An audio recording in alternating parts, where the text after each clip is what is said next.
Após a prisão de Daniel Vorcaro, Fabiano Zettel e outras figuras envolvidas no escândalo do Banco Master, um nome veio à tona: sicário. O termo, que significa assassino de aluguel, era o codinome de Luiz Felipe Mourão, um servidor de Daniel Vorcaro, que atuava na ponta cumprindo os pedidos violentos do banqueiro. Mourão também foi preso, mas na noite de quarta-feira uma notícia sacudiu as redes. Gente, acabou de sair o anúncio de que o sicário, o matador de aluguel do Vorcaro, o Mourão, morreu, né?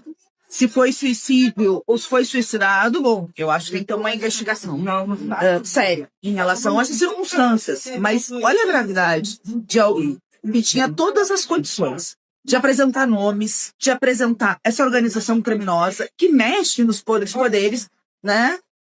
Ter morrido, dificultando ainda mais uma investigação que a gente sabe chega em muitos lugares. Por isso, a gente quer discutir e reforçar a necessidade de uma investigação séria sobre a condição, né, de morte do sicário do Vorcaro. O sicário do Vorcaro estava detido na Superintendência da Polícia Federal em Minas Gerais. Segundo a PF, ele foi encontrado desacordado na cela em que estava. Em nota, a corporação afirmou que, ao tomarem conhecimento da situação, policiais federais que estavam no local prestaram socorro imediato, iniciando procedimentos de reanimação e acionando o serviço de atendimento móvel de urgência. A suspeita é de que ele tenha tentado suicídio. Apesar do atendimento, ele não sobreviveu e o laudo médico aponta morte cerebral. O diretor-geral da Polícia Federal, Andrei Rodrigues, afirmou que toda a ação dele e o atendimento pelos policiais estão filmados sem pontos cegos e que as imagens serão disponibilizadas ao relator André Mendonça, do Supremo Tribunal Federal. A morte de uma peça tão chave dentro do escândalo do Banco Master levanta algumas suspeitas. Eduardo Moreira afirmou em um vídeo nas suas redes sociais que é preciso investigar a fundo o que aconteceu naquela cela. Urgente, turma, o Metrópolis acabou de confirmar a morte do sicário. O sicário era o operador do Master para fazer ali os pagamentos, era o cara que ia ameaçar as pessoas, era o cara que operava na ponta, ali na ponta mesmo, sabendo todas as pessoas que estavam envolvidas no esquema. Segundo o que consta no relatório que foi demonstrado hoje. Isso é muito, muito, muito sério. A versão é que ele se matou na cela e depois foi reanimado, mas não conseguiu resistir e acabou morrendo. Mas mesmo que tenham imagens das câmeras, a gente não pode comprar essa versão. Podem ter ameaçado ele, falado que se ele não se matasse, iam matar a família toda dele. Pode ter tido negligência proposital ali. Pode ter 1 milhão de cenários onde isso foi feito para não revelar todas as pessoas que estão envolvidas nesse esquema. Isso é muito, muito, muito, muito sério. Muito sério. A gente está entendendo agora o tamanho dessa confusão do Master. Para o cara que foi preso hoje se matar ou ter sido obrigado a se matar, a gente não vai saber, precisa ter investigações sobre o caso. Vocês imaginam quem está envolvido nessa história, a quantidade de pessoas que está envolvido nessa história. Desde o primeiro dia eu falei, esse é o maior escândalo que vocês já viram na vida de vocês. E agora a gente tem que estar muito atento, porque cada dia, cada minuto, a cada segundo, esse negócio tem um tom ainda mais assustador.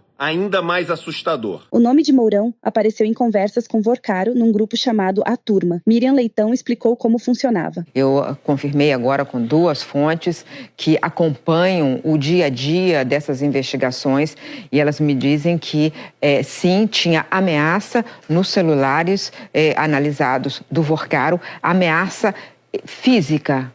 Ele conversava com uma pessoa que ele chamava de sicário, que era uma espécie de capanga, e ele planejava ações violentas contra alvos, pessoas que ele achava que eram adversários.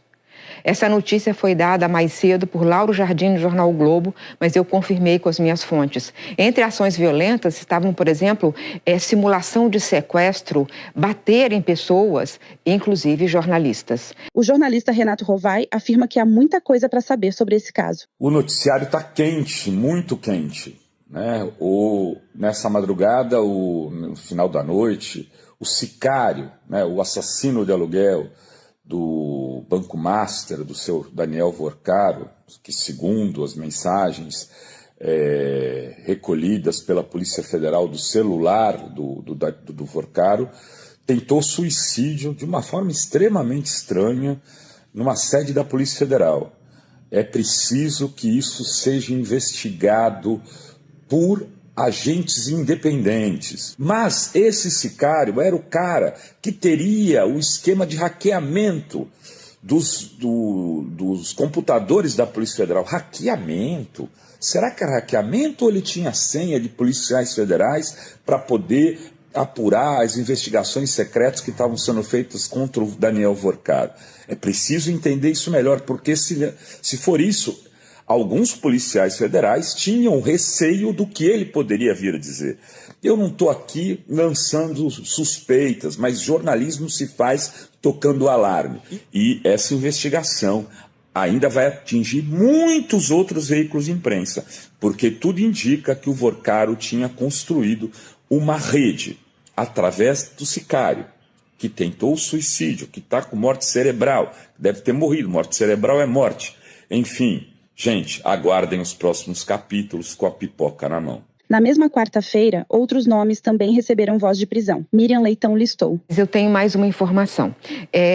Os funcionários afastados, que é Paulo Souza, que foi diretor de supervisão bancária, e Bellini Santana, eles são funcionários há 28 anos do Banco Central, sempre foram funcionários queridos na casa, há um ambiente de luto, mas ao mesmo tempo de respeito às instituições e à investigação. Porque o próprio Banco Central, assim que percebeu alguma suspeita em relação a eles, ele tirou-os dos seus cargos, eles foram afastados em janeiro e já desde então não tem mais acesso ao sistema do Banco Central. Eles foram afastados e os indícios informados à Polícia Federal.